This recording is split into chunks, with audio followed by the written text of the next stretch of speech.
Hey everyone, I'd like to tell you a story entitled The Beauty of Medusa. Here is the story. Once upon a time, a long time ago, there lived a beautiful maiden named Medusa. Medusa lived in the city of Athens in the land of Greece. Although there were many pretty girls in the city, Medusa was considered as the most lovely girl in Athens. Unfortunately, Medusa was very proud of her beauty. Each day, she boasted of how pretty she was, and each day her boast became more outrageous. On some day, Medusa prayed to the miller that her skin was more beautiful than fresh fallen snow. On Monday, she told the cobbler that her hair glowed brighter than the sun. On Tuesday, she commented to the blacksmith's son that her eyes were greener than the Aegean Sea. On Wednesday, she boasted to everyone at the public gardens that her lips were redder than the reddest rose. When she wasn't busy sharing her thoughts about her beauty with Albu passing by, Medusa would gaze lovingly at her reflection in the mirror. She admired herself in her hand mirror for an hour each morning as she brushed her hair. She admired herself in her dark-knot window for an hour each evening as she got ready for bed. She even stopped to admire herself in the well each afternoon as she drew water for her father's horses, often forgetting to fetch the water in her distraction. On and on, Medusa went about her beauty to anyone and everyone would stop long enough to hear her until one day when she made her first visit to the Parthenon with her friends. The Parthenon was the largest temple to the goddess Athena in all the land. It was decorated with amazing sculptures and paintings. Everyone who entered was awed by the beauty of the place and couldn't help but think of how grateful they were to Athena, goddess of wisdom, for inspiring them and for watching over their city of Athens. Everyone, that is, except Medusa. When Medusa saw the sculptures, she whispered that she would have made a much better subject for the sculptor that Athena had. When Medusa saw the artwork, she commented that the artist had done a fine job considering the goddess' thick eyebrows.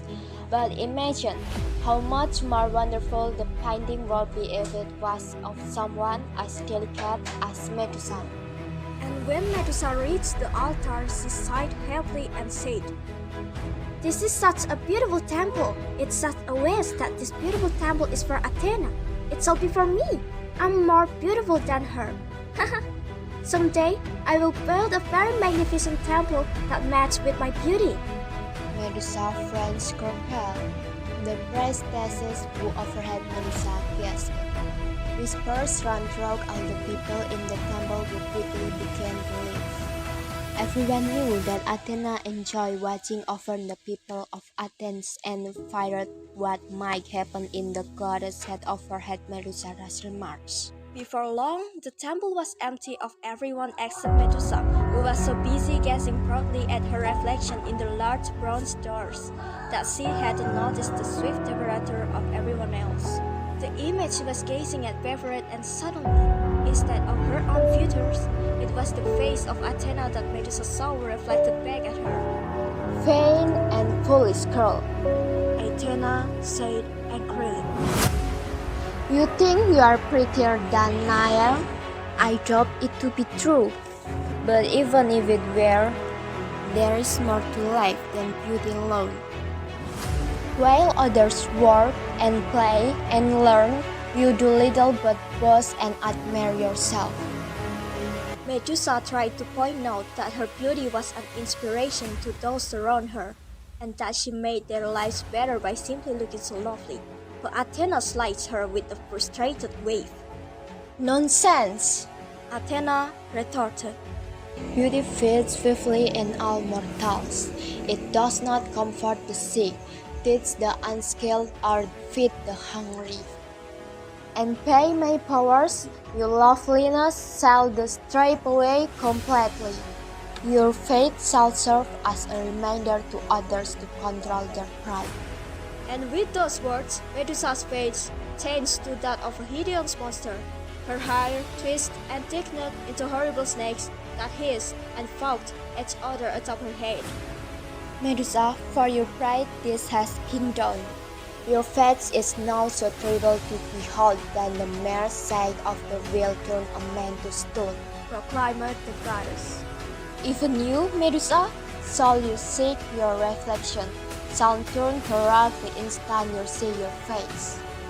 And with that, Athena sent Medusa with her hire of snakes to live with the plain monsters, the Georgian sister at the end of the earth, so that no innocent would be accidentally turned to stone at the sight of her. That's all my story. Thank you.